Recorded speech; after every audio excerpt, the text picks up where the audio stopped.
Hello guys, welcome back to my channel edutainment and मैं हूं स्मिता सिंह, आपके educator for code 55 human resource management and labour welfare and we are going to study unit 8 the trade unions act 1926 and this would be our last session for unit 8 and after completion of this unit we'll start unit 9 and unit 9 start करने के साथ साथ हम MCQs and PYQs भी solve करेंगे ताकि हम हमारी जो थ्योरी के साथ साथ हमारी अंडरस्टैंडिंग रहे कि किस तरह के क्वेश्चन आते हैं, किस तरह से क्वेश्चन का फॉर्मेशन होता है, ये भी अंडरस्टैंडिंग के साथ हम आगे इस अंडरस्टैंडिंग के साथ हम आगे बढ़ते रहेंगे, राइट।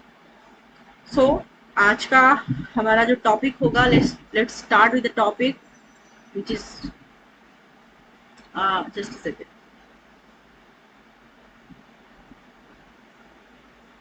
ये सारे जो आपको दिख रहे हैं स्क्रीन पर, ये सब हमने किया हुआ है लास्ट सेशन में।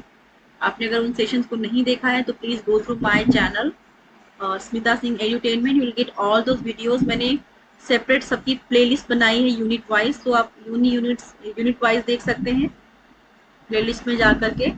और थ्योरी का एंड एमसीक्यूज एंड पीवाईक्यूज का अलग मैंने बनाया है प्लेलिस्ट। आप उसमें जाएंगे तो आपको सारे एमसीक्यू जितने भी मैंने कराए हैं अब तक वो सारे दिख जाएंगे आपको।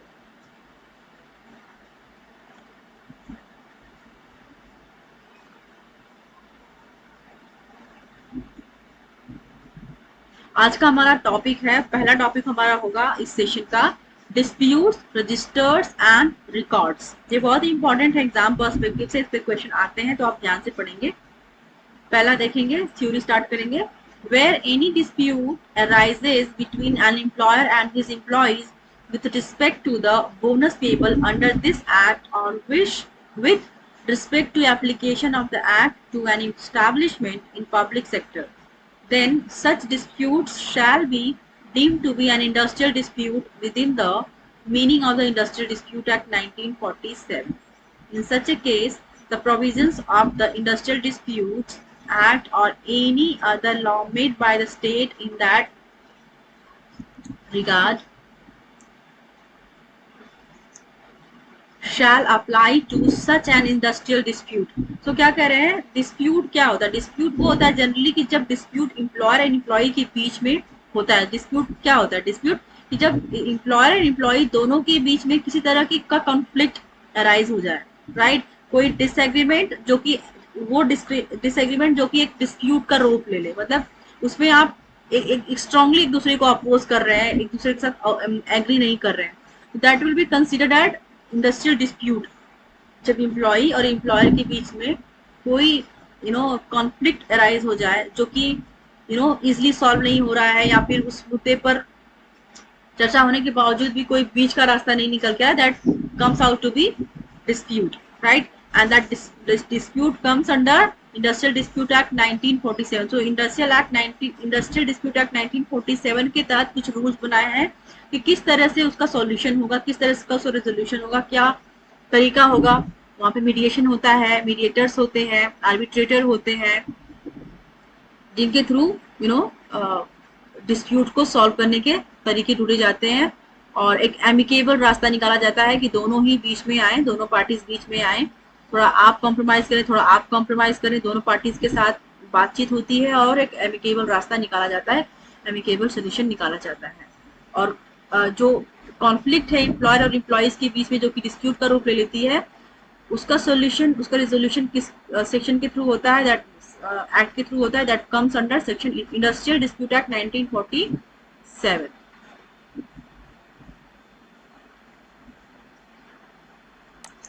और रेफरेंस और ऑफ डिस्प्यूट सेक्शन 22 के अंदर आता है। बी देखेंगे, maintenance of register and records section 26 के अंदर आता है, maintenance of register and records. Every employer shall prepare and maintain such registers. हर एक एम्प्लॉयर को रजिस्टर को मेंटेन करना होता है, ये कंपलसरी होता है कि जो भी उनके ऑर्गेनाइजेशन में, उनके स्टैब्लिशमेंट में पर्सन काम कर रहे हैं, उनका रिकॉर्ड होना चाहिए, प्रॉपर रजिस्टर मेंटेन होना चाहिए, राइट। कि वो क्या काम करते हैं, कहाँ से आते हैं, उनका एड्रेस क्या है, उनका नाम क्या है, उनका पता क्या है, फैमिली बैकग्राउंड, सब कुछ पता होना चाहिए।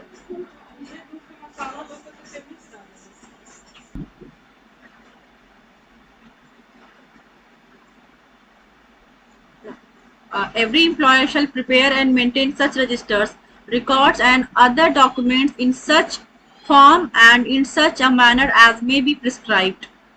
So हर एक एम्प्लॉयर को एम्प्लॉइज का रिकॉर्ड मेंटेन करना होता है, उनके अदर डॉक्यूमेंट्स की डिटेल होनी चाहिए, डॉक्यूमेंट्स उनके मेंटेन होनी चाहिए, उनका भी रिकॉर्ड होना चाहिए इन एज प्रिस्क्राइब्ड मैनर, जो कि गवर्नमेंट डिसाइड करती है.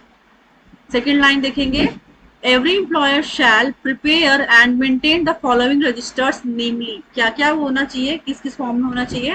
पहला है register showing the computation of the allocable surplus in form A. जो रजिस्टर है क्या शो करना चाहिए, the register showing the computation of the allocable surplus in form A. जो एलोकेबल सरप्लस है, जो अमाउंट है, वो किसमें मेंटेन होता है, that is maintained in form A. दूसरा है register showing the set on and set off the allocable surplus in form B. जो कंप्यूटेशन होता है एलोकेबल सरप्लस का, कंप्यूटेशन मतलब जो कैलकुलेशन होता है एलोकेबल सरप्लस का एम्प्लॉइज के लिए, एम्प्लॉइज का, वो फॉर्म ए में मेंटेन होता है. Whereas register showing the set on and set off the allocable surplus in form B. तो जो दूसरा ऑप्शन पढ़ रही हूँ, एलोकेबल सरप्लस का जो set on and set of होता है, set of and set on allocable surplus होता है, वो फॉर्म बी में मेंटेन किया जाता है. थर्ड देखेंगे, register showing details of the amount of bonus due to each of the employees and deductions and the amount actually disbursed in form C. क्या करें, register showing details of the amount of bonus due to each of the employees, a register showing details of amount of bonus due to each of the employees and deductions and the amount actually disbursed in form C.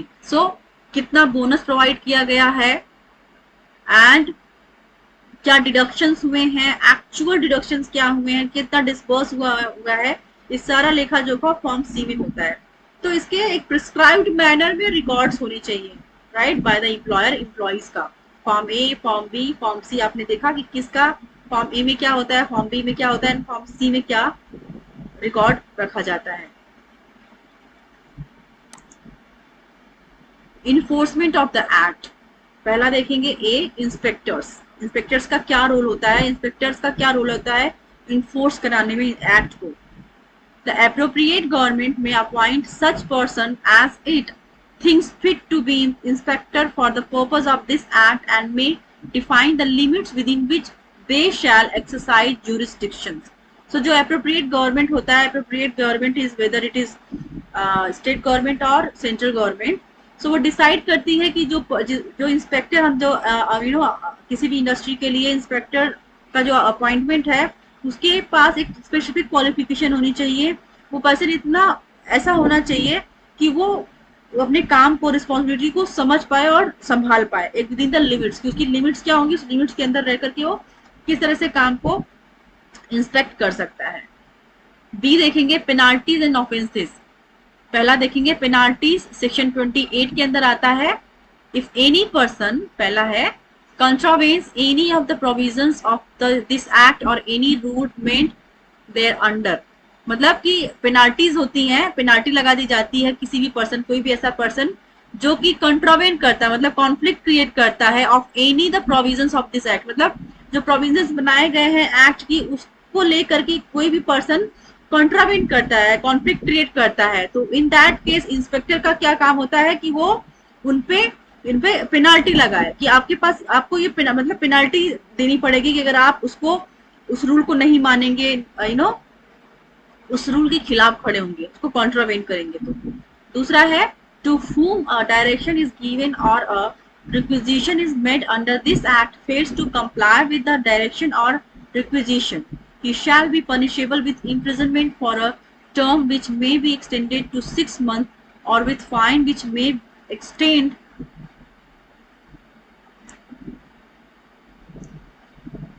to 1000 rupees or with both.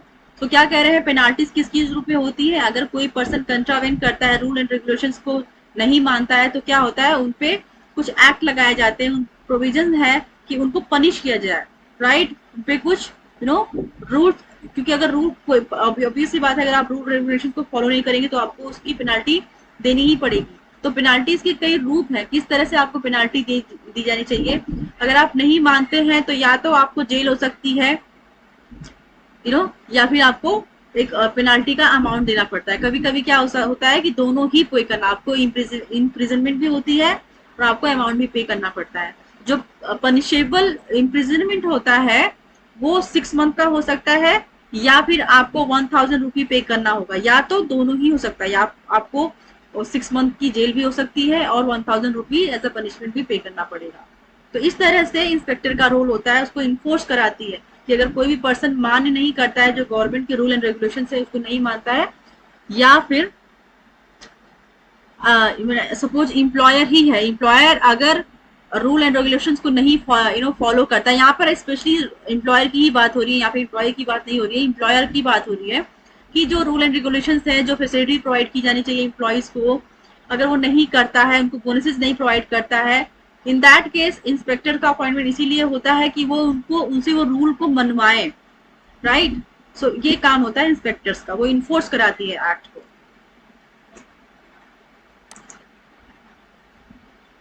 So this was unit 8। Unit 8 हमने पूरी तरह से और अच्छे तरीके से खत्म किया है। अगर आपने यूनिट 8 के सेशन को नहीं देखे हैं तो आप देख सकते हैं। और I hope and I wish कि आपको ये सारे सेशन जो भी मैं लेती हूँ आपको पसंद आते होंगे और पसंद आएंगे इन फ्यूचर, और आपके लिए बेनिफिशियल हो एग्जाम पर्सपेक्टिव से, जिसकी वजह से जिसको करने के बाद आपको लगे कि यस मैंने कुछ किया है, मैंने मेरी प्रिपरेशन में बूस्टअप हुआ, एक बूस्टर का काम करे आपकी प्रिपरेशन को, राइट। सो इसी होप एंड विश के साथ हम अब करेंगे यूनिट 9 के लिए आपको अगेन मेरे चैनल को सब्सक्राइब करना पड़ेगा, वीडियो को शेयर करना पड़ेगा एंड लाइक करना पड़ेगा। जो सेशंस आपको पसंद आते हैं आप उनको लाइक भी करते रहा करिए, ताकि मुझे इंकरेजमेंट मिलता रहे, क्योंकि मेरे लिए यही एक इंकरेजमेंट है जब आप मेरे वीडियोस को लाइक करते हैं, शेयर करेंगे एंड सब्सक्राइब करेंगे, and along with all these things if you are commenting on my videos की वीडियो अच्छे हैं या बुरे, दोनों ही मेरे लिए अच्छा होगा, क्योंकि कहीं ना कहीं अच्छे कमेंट से हम और अच्छा करते हैं, और जो कमेंट्स जो कि हमारे लिए मतलब देखा जाए तो बुरे हों लेकिन वो हमारी हेल्प करते हैं, जो क्रिटिक की तरह होता है, कुछ कमेंट क्रिटिक की तरह होते हैं कि जो हमारी हेल्प करते हैं। अगर हम अच्छा नहीं कर पा रहे हैं तो हम अच्छा बनने की कोशिश तो कर सकते हैं ना। सो that your comments will help me out in both way, right? So thank you so much for watching my sessions. Thank you very much.